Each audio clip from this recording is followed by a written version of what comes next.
আসসালামু আলাইকুম। নতুন আরেকটা ভিডিও নিয়ে আজকে আমি আপনাদের সামনে হাজির হলাম। তো অনেকে বলতে পারেন যে আবার আজকে গেটআপ নিয়ে আসছেন কেন? তো এই গেটআপের কারণ আছে একটা। কারণ হচ্ছে যে যেহেতু এই কদিন যাবৎ ঈদের কাজ নিয়ে আমি একটু ব্যস্ততার মধ্যে ছিলাম, তো হিজাব দেখা গেছে প্রত্যেকটা হিজাবই পড়তে আর যেহেতু প্রচুর গরম, তো আমার হিজাবগুলা মানে ধুয়ে দিছি। এক কথা যেটা বলে সত্যি কথা, যেটা ধুয়ে দিছি। তো যার কারণে হিসাব এখন আর পরে আসতে পারিনি আজকে। আর এই জন্য চিন্তা করে দেখলাম যে এভাবেই করি। এই যে দেখেন এখনও গান করতেছি, ওই যে বললাম আমি তো আপনাদেরকে সবসময় বলি ফ্যান অফ করে যেহেতু আমি ভিডিও করি। তো প্রচুর গরম, প্রচুর। আর আজকে অতিরিক্ত কাজ করা হয়েছে। ঈদের কাজ তো বুঝেন, আমরা যারা মহিলারা ঘরে থাকি, ঈদে মোটামুটি কাজ থাকে সবারই, ঘরের রান্না বান্না অনেক কাজই থাকে। তো সেগুলো কোনো রকমে একটু করছি। তো আমি অন্য সবসময় ঈদের সময় রান্না করে রাখি রাত্রেবেলা। এবার আর আজকে রান্না করি না, আমার শরীরে পুরো হইতেছে না আজকে, কারণ একসাথে অনেকগুলো কাজ করছি তো এর জন্য। তো যাই হোক, সবাইকে অগ্রিম ঈদ মোবারক। হয়তো বা যেদিন আমি আজকে ভিডিওটা আপলোড করব, তো অবশ্যই গতকালকে ভিডিও দেওয়ার চেষ্টা করব। আমার ঈদটা কেমন কাটলো আপনাদের সামনে আমি শেয়ার করবো, চেষ্টা করবো আমি শেয়ার করার। জানি না কতটুকু কী পারবো, তবে চেষ্টা করবো শেয়ার করার। তো মামুন কি ছাড়া পাইছে জেল থেকে, এটা না আমি সঠিক জানি না। তার কারণ কয়েকটা জায়গায় দেখলাম ছাড়া পাইছে, আবার কয়েকটা জায়গায় দেখলাম ছাড়া পায়নি।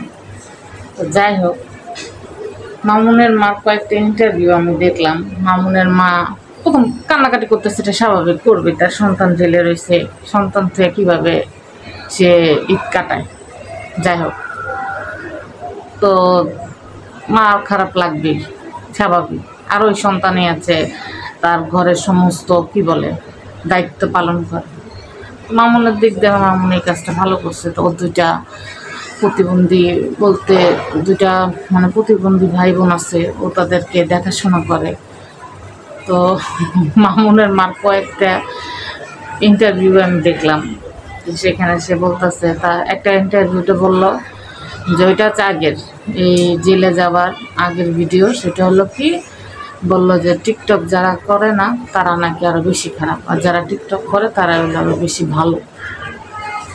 গেল একটা আজকে একটা ইন্টারভিউ দেখলাম, সেখানে সে বলতেছে কি যে আমার ছেলে, তো লাইলা যেহেতু ও তার ছেলের নামে মামলা করছে, তো অবশ্যই তারও মামলা করা উচিত, তার ছেলের নামে অপহরণের মামলা। সে একটা শিশু বাচ্চাকে অপহরণ করছে। আন্টি একটু কম কম করে বইকেন, একটু কম কম করে বইকেন। লায়লা যে অন্যায়টা করছে সেই অন্যায়টা মামুনও করছে। লায়লা যদি অপরাধী হয়ে থাকে মামুন অপরাধী, মামুন অপরাধী হয়ে থাকলে লায়লা অপরাধী, দুজনই অপরাধী। এই যে বলতেছেন আপনার শিশু বাচ্চা অপহরণের মামলা আপনি লায়লাকে দিবেন, ভালো কথা দিবেন মামলা। যেহেতু দুজনে অপরাধী, জেল খাটলে দুজনই খাটবে, এটা আমি এটা করি, সাপোর্ট করি। বাট আপনি অপহরণের মামলা কারে দেন, তা আবার শিশু অপহরণ। আপনার ছেলে শিশু, তা সে কীভাবে বুঝলো যে লিভ টুগেদার করা কাকে বলে? সে কীভাবে তার থেকে তার মার বয়স একটা মেয়ের সাথে, মহিলার সাথে, মেয়ে বলতেছে মহিলার সাথে সে যায় লিভ টুগেদার করে? আপনি কথাগুলো কীভাবে বলেন যে আমি শিশু অপহরণ? আপনার ছেলে কি শিশু বাচ্চারা এগুলো বুঝে? শিশু তো ওই যে আমার ছেলের একটু আগে যে দেখতে পেলেন ওইটা শিশু। আপনার ছেলে তো শিশু না। আপনার ছেলে কীভাবে শিশু হবে? আপনার ছেলে যদি শিশুই হইতো তাহলে ওই মহিলার কাছে কেন গেল? আমি যাব না, আমার পছন্দ হয় না, আমি আমার পরিশ্রম দিয়ে, আমি আমার কাজ দিয়ে আমি আমার জায়গা তৈরি করব। ইউটিউবে ফেসবুকে কাজ করতে গেলে, এই করতে গেলে, টিকটক হোক আর যাই হোক না কেন, নিজের কাজ দিয়ে আপনি আপনার নিজের পরিচিতি তৈরি করবেন। আপনি কেন লায়লার কাছে, আপনার ছেলেরা কেন লায়লার কাছে যেতে দিলেন? আপনি তো আপনার ছেলেরা বলবেন না যে মহিলার বয়স বেশি, তুই কেন যাবি? তারপরে সেই মহিলার কাছ থেকে টাকা পয়সাও নিচ্ছেন, রোলাক্স গড়ি নিচ্ছেন, কাম নিচ্ছেন, এটা নিচ্ছেন, সেটা নিচ্ছেন কেন? আপনার ঘরে, আপনার বাড়িতেও তো সে মহিলা গেছে, তখন কীভাবে আপনি অ্যালাউ করলেন?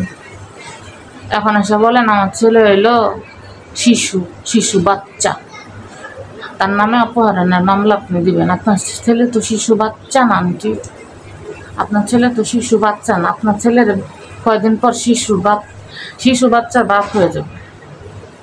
শিশু বাচ্চা বলে এখন লাভ নেই। আর এখন কান্নাকাটি যে করতেছে, মানে মামুনের মারে না আমার বেশি একটা সুবিধা মনে হইলো না। আপনাদের কাজ কেমন লাগছে আমি জানি না, বাট আমার কাছে সুবিধা মনে হয় না।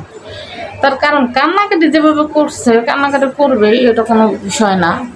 কিন্তু সে বলতেছে আমার মামুনটা ছাড়া আমি কী করবো। তো এখনকার দিনে বাপ মারা হইলো কি, যে সন্তান টাকা পয়সা দিতে পারে বেশি, যেই সন্তান টাকা থাকে বেশি, বাপ মা সেই সন্তানের সাপোর্ট করে বেশি, সেই সন্তানেরই করে বেশি। এটা সত্য কথা।